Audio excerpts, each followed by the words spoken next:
Bharatiya Janata party శాసనసభాపక్ష నాయకులు విష్ణుకుమార్ రావు గారు.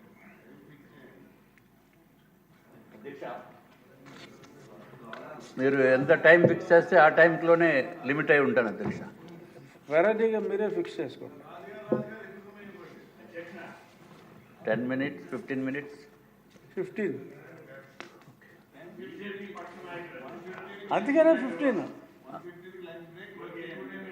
Okay అధ్యక్ష, మీరు చెప్పిన సూచనలకి తూచా తప్పకుండా పాటిస్తూ చెప్పిన రిపిటేషన్ లేకుండా చేసే ప్రయత్నం చేస్తాం అధ్యక్ష. కానీ నిన్న జరిగిన సంఘటన చెప్పకపోతే అది కరెక్ట్ కాదు అధ్యక్ష. కడుపు మండిపోతాను. దాన్ని తీర్చుకోవడానికి మళ్ళీ ఇవాళ జగన్మోహన్ రెడ్డి గారు వస్తారేమో అని చూసాం. ఇది పెద్ద కడుపు తీర్చుకోండి. రాలేదే అధ్యక్ష. ముందుగా తమరికి రాష్ట్ర గౌరవ గవర్నర్ గారి ప్రసంగం మీద ధన్యవాదములు తెలియచేయడానికి నాకు తమరు శాసన సభాపతి నాకు అవకాశం ఇచ్చినందుకు ముందుగా ధన్యవాదములు అధ్యక్ష. అధ్యక్ష, నిన్న జరిగిన సంఘటన దురదృష్టకరమైన సంఘటన. రాష్ట్ర ప్రజలు, తెలుగువారు మొత్తం భారతదేశంలోనే కాకుండా ఇతర దేశాల్లో ఉన్న తెలుగువారు కూడా జగన్మోహన్ రెడ్డి గారు అసెంబ్లీకి వస్తారా రారా, జగన్మోహన్ రెడ్డి గారు వస్తే ఏ విధంగా కూటమి ఎమ్మెల్యేస్ ప్రవర్తిస్తారు అనే ఆలోచనతోటి ఉన్నారు అధ్యక్ష. అయినప్పటికీ కూడా జగన్మోహన్ రెడ్డి గారు అట్లాగే వారి సభ్యులు చేసిన వికృతమైన చర్యలు చూడటము చాలా బాధాకరమైన విషయం. ఆశ్చర్యం ఏంటంటే అధ్యక్ష, జగన్మోహన్ రెడ్డి గారు ఆఖరికి 80 సంవత్సరాలు వయసున్న ఉమ్మారెడ్డి వెంకటేశ్వర్లు గారిని కూడా ఇక్కడ పోడియం దగ్గరికి వెళ్ళమని సైగ చేసి ఆయన పాపము అతి కష్టం మీద రావటం అనేది నిజంగా ఇంతకంటే దారుణం అనేది ఎక్కడ ఉండదు అధ్యక్ష. 80 సంవత్సరాలు వయసు ఉండి పైపడిన వయసు ఉన్న వ్యక్తులకి కూడా జగన్మోహన్ రెడ్డి గారు కేవలము ఆయన స్వార్థపూరితమైన ఆలోచనతోటి వారిని కూడా ఇబ్బంది పెట్టడం అంటే జగన్మోహన్ రెడ్డి గారు మీకు సిగ్గు అనిపించడం లేదా? జగన్మోహన్ రెడ్డి గారు మీ వైఎస్ఆర్ సిపిలో ఉన్న వ్యక్తులకి కూడా తలదించుకునే పరిస్థితి తీసుకురావటం అనేది దురదృష్టకరం. మీకు కావలసింది ప్రతిపక్ష హోదా అంట అధ్యక్ష. రేపు మళ్ళీ ఎప్పుడన్నా వచ్చినప్పుడు ప్రతిపక్ష హోదా ఇవ్వలేదు కాబట్టి నాకు సీఎం హోదా ఇవ్వాలని చెప్పి పేపర్లు చూపించి గొడవ చేసినా ఆశ్చర్యపడవలసిన అవసరం లేదు అధ్యక్ష. ప్రతిపక్ష హోదా ఇవ్వలేదు, కనీసం సీఎం పదవి ఇవ్వండి అన్నా ఆశ్చర్యపడవలసిన అవసరం లేదు. లేకపోతే మిమ్మల్ని చూసి నాకు స్పీకర్ పదవి ఇవ్వండి అని చెప్పి అడిగినా ఆశ్చర్యపడవలసిన అవసరం లేదు అధ్యక్ష. అటువంటి వ్యక్తి మనకి ఈరోజు రాలేదు, వారు సభ్యులు కూడా రాలేదు. ఏదేమైనా వారి గురించి ఎక్కువ మాట్లాడటం కూడా అంత కరెక్ట్ కాదనే ఉద్దేశంతో వారి ప్రస్తావన ఇంకా చేయదలుచుకోలేదు అధ్యక్ష. అధ్యక్ష, భారత ప్రధానమంత్రి నరేంద్ర మోడీ గారు నేతృత్వంలో కేంద్ర ప్రభుత్వ సహాయ సహకారాలతోటి అట్లాగే మన రాష్ట్ర ముఖ్యమంత్రి వర్యులు నారా చంద్రబాబు నాయుడు గారు, పవన్ కళ్యాణ్ గారు భారతీయ జనతా పార్టీ కూటమి అభ్యర్థులు నుంచున్న తర్వాత అత్యంత అద్భుతమైన తీర్పు రాష్ట్ర ప్రజలు ఇచ్చారు అధ్యక్ష. అధ్యక్ష, ఈ తీర్పు రాష్ట్ర ప్రజల అదృష్టం అధ్యక్ష. మనం ఎమ్మెల్యేగా గెలిచాము, మన అదృష్టమేమో అని మనం అనుకోవడం కాదు అధ్యక్ష. ఇది ఆంధ్ర రాష్ట్ర భవిష్యత్తుకి రాష్ట్ర ప్రజలు ఇచ్చిన తీర్పు అధ్యక్ష. ఇది ప్రజల విజయం అని చెప్పడానికి ఏమాత్రం సందేహం లేదు అధ్యక్ష. అట్లాగే 175 మంది సీట్లలో కంటెస్ట్ చేసి జగన్మోహన్ రెడ్డి గారికి కేవలము 11 సీట్లు మాత్రమే వచ్చినాయి అధ్యక్ష. ఇదే విధమైన ప్రవర్తన కనుక చేస్తే రేపు నెక్స్ట్ టైంలో కనీసము ఆ ఒకటి పోయి కేవలం ఒకటి మిగిలిన ఆశ్చర్యపడవలసిన అవసరం లేదు. ఆ పార్టీ పుట్టగతులు లేకుండా పార్టీ కూడా కనుమరుగయ్యే పరిస్థితి వస్తుంది అధ్యక్ష. అట్లాగే అధ్యక్ష, ఆ పార్టీలో ఉన్న వాళ్ళని కబంధ హస్తాల్లో బిగించి ఉన్నట్టుగా అనిపిస్తుంది అధ్యక్ష. దాంట్లో మొట్టమొదటిసారిగా ముందుగా బయటకు వచ్చి మీరే ఆ హస్తాల నుంచి ఆ బోనుల్లోంచి బయటకు వచ్చిన వ్యక్తి ఇవాళ ఉప సభాపతిగా కూర్చోవడం అనేది మాకు చాలా చాలా ఆనందదాయకం అధ్యక్ష. అధ్యక్ష, మిగిలిన వారు కూడా సంఖ్యలు తెంచుకుని బయటికి వస్తే వాళ్ళ అదృష్టంగా ప్రజలు కూడా భావిస్తారని చెప్పి మీ ద్వారా రాష్ట్ర ప్రజలకి అట్లాగే వైఎస్ఆర్సీపీలో ఉన్న నేతలకి మనసు చంపుకుని పనిచేయటం అనేది కరెక్ట్ కాదు. తప్పనిసరిగా మా యొక్క అభ్యర్థన లేకపోతే మా యొక్క సూచనలు కూడా ఆలోచింపజేసే విధంగా వారికి ఉండాలని చెప్పి నేను మనస్ఫూర్తిగా కోరుకుంటున్నాను అధ్యక్ష. అధ్యక్ష, గత ప్రభుత్వ దుర్మార్గపు పాలన నుంచి రాబో కాలంలో మన కూటమి ప్రభుత్వం చేస్తున్న విధి విధానాలని నిన్నే గౌరవ గవర్నర్ గారి ద్వారా వినటం జరిగింది అధ్యక్ష. ఎంత అద్భుతంగా వారు చెప్పినప్పటికీ కూడా ఎంతో వినసొంపుగా ప్రాక్టికల్గా జరిగేదానికి కూడా చెప్పినప్పటికీ కూడా వాళ్ళు వినే అవకాశము లేకుండా మిగిలిన సభ్యులకి కూడా జగన్మోహన్ రెడ్డి గారు చేయటం అనేది దుర్మార్గము. ఏది ఏమైనా అధ్యక్ష, ఎంతసేపు మాట్లాడకుండా ఉందామనుకున్నప్పటికీ కూడా జగన్మోహన్ రెడ్డి గారే గుర్తుకొస్తున్నారు నాకు.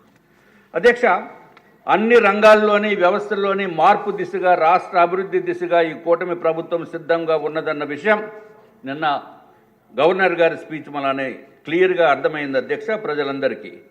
అధ్యక్ష, క్రిందటి ప్రభుత్వము రాష్ట్రాన్ని సర్వనాశనం చేసి ఎక్కడో కంప్లీట్గా రాష్ట్ర ఆర్థిక వ్యవస్థని పతనం చేసినప్పటికీ కూడా గౌరవ ముఖ్యమంత్రి గారు చంద్రబాబు నాయుడు గారు విజన్తో అధ్యక్ష, అట్లాగే కేంద్ర ప్రభుత్వం నరేంద్ర మోడీ గారి సహాయ సహకారాలతోటి రాష్ట్ర ప్రజలకే కాకుండా యావత్ భారతదేశంలో ఉన్న ప్రతి ఒక్కరికి ఇండస్ట్రీస్కి కూడా అధ్యక్ష ఎంతో కాన్ఫిడెన్స్ బిల్టప్ చేశారు అధ్యక్ష.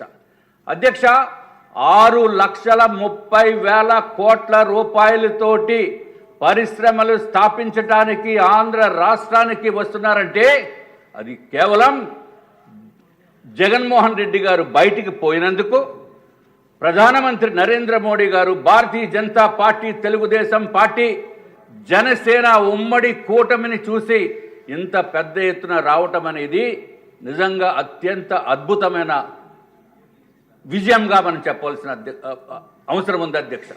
అధ్యక్ష, దీంట్లో చిన్న లోపం అంటే నాకు కనిపిస్తుంది. పబ్లిసిటీ అయితే చాలా తక్కువగా ఉంది అధ్యక్ష. ఈ ప్రభుత్వము ఇదివరకు చేసిన ప్రభుత్వ పనుల వలన 20 సంవత్సరాలు వెనక్కి పోయిన మాట వాస్తవం. అటువంటి దాని నుంచి ప్రజలకి కాన్ఫిడెన్స్ ఇచ్చి, ఇండస్ట్రీస్కి కాన్ఫిడెన్స్ ఇచ్చి, మేనేజ్మెంట్లకి కాన్ఫిడెన్స్ ఇచ్చి తెచ్చిన ఘనత గౌరవ ముఖ్యమంత్రి చంద్రబాబు నాయుడు గారిది, కూటమి ప్రభుత్వాన్ని అని చెప్పి తెలియచెప్పి ఇంకా ప్రజలకి తెలియచేసే విషయంలో కొంత వెనుకబడి ఉందేమో అని చెప్పి నా యొక్క అభిప్రాయం అధ్యక్ష. దీన్ని కూడా సూచనగా తీసుకోవాల్సిన అవసరం ఉందని చెప్పి నేను రాష్ట్ర ప్రభుత్వాన్ని కోరుతున్నాం అధ్యక్ష. అధ్యక్ష, ఇదివరకు కేంద్ర నిధులు రాష్ట్ర వనరుల్ని మళ్లింపు చేసి సహజ వనరుల దోపిడీ విధానాలతోటి రాష్ట్ర అభివృద్ధిని గత ప్రభుత్వం సర్వనాశనం చేసిన విషయం రాష్ట్ర ప్రజలందరికీ అర్థమైంది అధ్యక్ష. అధ్యక్ష, ఏదేమైనప్పటికీ అధ్యక్ష, ఇప్పుడు ప్రధానమంత్రి నరేంద్ర మోడీ వికసిత్ భారత్ 2047 అని చెప్పి ఏదైతే కార్యక్రమాలు చేపట్టారో అధ్యక్ష, అదేవిధంగా గౌరవ ముఖ్యమంత్రి స్వర్ణాంధ్ర 2047 సంవత్సరం దిశగా, అంటే స్వర్ణాంధ్ర @2047 దిశగా అధ్యక్ష మన రాష్ట్ర కూటమి ప్రభుత్వము సమగ్ర రోడ్ మ్యాప్ వేసి రూపొందించడము అభినందదాయకం అధ్యక్ష. అధ్యక్ష, కేంద్ర ప్రభుత్వ సహకారంతో అభివృద్ధి సంక్షేమ పథకాల అమలు, ఒకటి ప్రధానమంత్రి ఆవాస్ యోజన అధ్యక్ష, ఏదైతే ప్రతి ఒక్కరికి కూడా ఇల్లు ఉండాలి, ఇల్లు లేని వారు ఈ భారతదేశంలో ఉండకూడదు అని చెప్పి ఉద్దేశంతో ప్రధానమంత్రి ఆవాస్ యోజన అనే కేంద్ర ప్రభుత్వము ఒక పథకం పెడితే అధ్యక్ష, ఇదివరకు రాష్ట్ర ప్రభుత్వం ఏ విధంగా సర్వనాశనం చేస్తుందో మీకు అందరికీ తెలుసు అధ్యక్ష. ఎంతోమంది పేదలు ఫుల్ పేమెంట్ కట్టి డబ్బులు కట్టిన తర్వాత కూడా ఇల్లు లేనటువంటి విషయము తర్వాత తెలిసింది అధ్యక్ష. జగన్మోహన్ రెడ్డి గారు ఓడిపోయి ఇంటికి పోయిన తర్వాత వాళ్ళు రిజిస్ట్రేషన్ డాక్యుమెంట్స్ తీసుకుని వచ్చి చూపిస్తే అక్కడ ఫౌండేషన్లో ఉంది అధ్యక్ష. ఇల్లు లేవు, కానీ పేద ప్రజలకి బ్యాంకు లోన్స్ కూడా కల్పించి వాళ్ళకి ఈఎంఐలు కూడా తీసుకునే పరిస్థితి వచ్చింది అధ్యక్ష. ఎంతో బాధతోటి విలవిల్లాడుతూ ఈ రాష్ట్రంలో ఉన్న కొంతమంది, కొన్ని వేలాది మంది ఏడుస్తున్నారు అధ్యక్ష. దానికి గౌరవ ముఖ్యమంత్రి గారు ఇచ్చిన హామీ ఏంటంటే అధ్యక్ష, ప్రతి ఒక్కరికి కూడా ఎవరైతే బ్యాంక్ లోన్ శాంక్షన్ చేసిన తర్వాత బ్యాంక్ లోన్స్కి ఈఎంఐలు కడుతున్నారు వాళ్ళందరికీ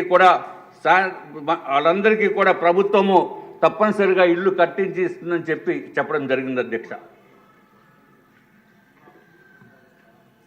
అట్లాగే అధ్యక్ష, వైద్యం, విద్య రంగాల్లో కూడా మంచి అభివృద్ధి పదంలోకి వెళ్తుంది అధ్యక్ష. అట్లాగే ఐటీ ఇండస్ట్రీస్ కానీ, ఐటీ రంగం కానీ, ఇండస్ట్రీస్ కానీ, వ్యవసాయం కానీ అన్ని విధాలుగా కూడా మన రాష్ట్రము అభివృద్ధి చెందుతుంది అని చెప్పడానికి ఏమాత్రం సందేహం లేదు అధ్యక్ష. వ్యవసాయం సంగతి పక్కన పెట్టినప్పటికీ కూడా ఏదైతే వ్యవసాయ శాఖ మంత్రివర్యులు ఇక్కడే ఉన్నారు, వారికి ఇందాక కూడా మిగిలిన సభ్యులు కూడా చెప్పడం జరిగింది.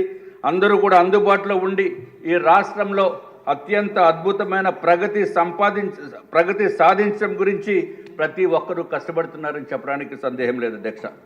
అట్లాగే అధ్యక్ష, పోలవరం ప్రాజెక్టు గురించి కానీ, అమరావతి నిర్మాణం గురించి కానీ, అట్లాగే ఆంధ్ర రాష్ట్రంలో మెగా పోర్టులు, అంతర్జాతీయ విమానాశ్రయాల గురించి కానీ, మెట్రో రైల్వే వ్యవస్థ ఏర్పాటు చేయడం గురించి కానీ కేంద్ర ప్రభుత్వ పూర్తి సహాయ సహకారాలు ఇస్తుంది అని చెప్పడానికి ఏమాత్రం సందేహం లేదు అధ్యక్ష.